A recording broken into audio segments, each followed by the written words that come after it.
Veterinarians seek to research pot meds for pets. Bend, Oregon.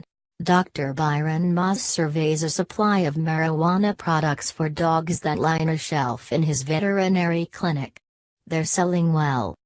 The up and moving is for joints and for pain, he explained.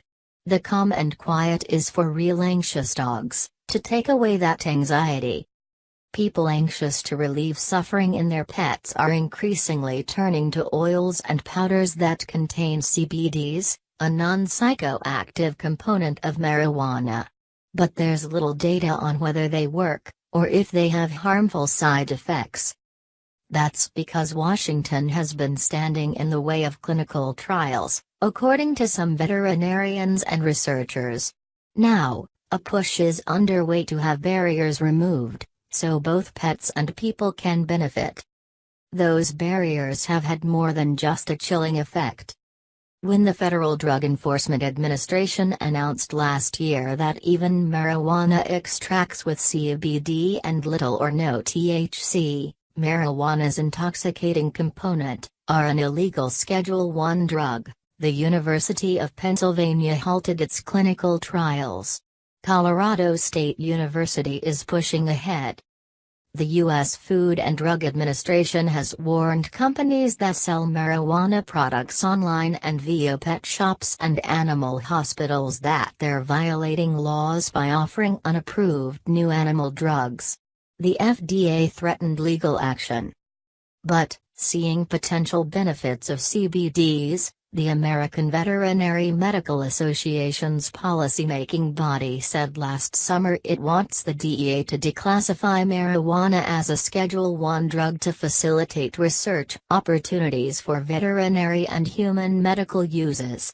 It asked the board of the National Veterinarians Organization to investigate working with other stakeholders toward that goal. The board is awaiting a recommendation from two group councils. The concern our membership has is worry about people extrapolating their own dosages, looking to medicate their pets outside the realm of the medical professional, board chairman Michael Whitehair said in a telephone interview. This is an important reason for us to continue the research. Utah Senator Orrin Hatch, a conservative Republican, became an unlikely champion of this push when he introduced a bill in September that would open the path for more clinical research.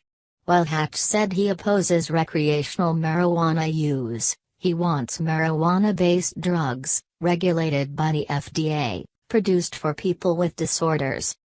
We lack the science to support use of medical marijuana products like CBD oils, not because researchers are unwilling to do the work, but because of bureaucratic red tape and overregulation, Hatch said.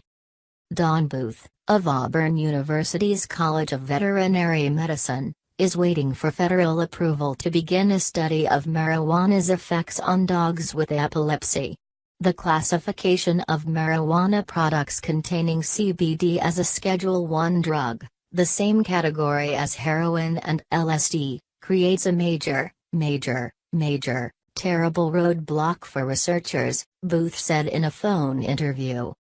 Researchers at the University of Pennsylvania School of Veterinary Medicine were studying CBD's effects on dogs with osteoarthritis and pruritus, or itchiness, until the DEA released its policy statement. The ambiguity in this process has really brought us to a screeching halt, said Michael DiGregorio, director of the university's Clinical Trials Center. It is research that needs to be done, because there are a lot of CBD products out there. When it clarified that marijuana CBD extracts are Schedule I drugs, the DEA said it was assigning a code number to those substances to better track them and to comply with international drug control treaties.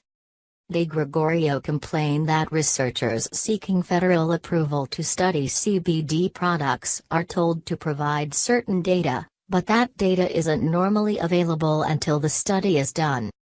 If you don't have the data, you can't get the registration to do the work, he said.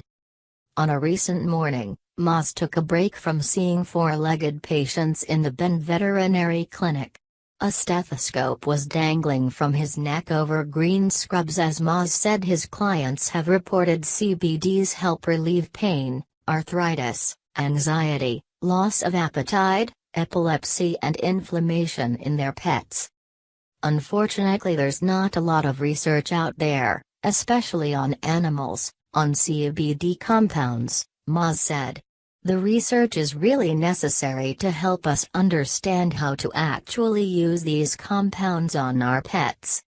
Veterinarian Janet Ladiga of the Blue Sky Veterinary Clinic, also in Bend, said she doesn't recommend marijuana products because of the unknowns.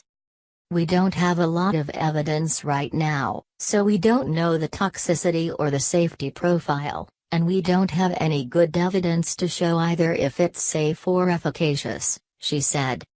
The study at Colorado State University aims to provide some data. The roughly 24 dogs in the arthritis study and the 30 in the epilepsy tests are given either CBD oil or a placebo. For the arthritis study, activity monitors are attached to the animals' collars, to determine if they're more mobile when they're taking CBD. Principal investigator Stephanie McGraw said she hopes the results will be a stepping stone for longer and more diverse studies, and that they provide useful information for human medicine. Every medication we're taking has been given to a dog first, the University of Pennsylvania's DeGregorio noted. Meanwhile, Booth said she has everything ready to start her study in January and is waiting for a green light from federal officials. I don't know what's taking so long, she said. But it's not the only alternative form of veterinary treatment. We have traditional therapies, we have herbal therapies, we have acupuncture, chiropractic, all these different kinds of different things, Maas said. This is just one of those tools in our toolbox to help our patients.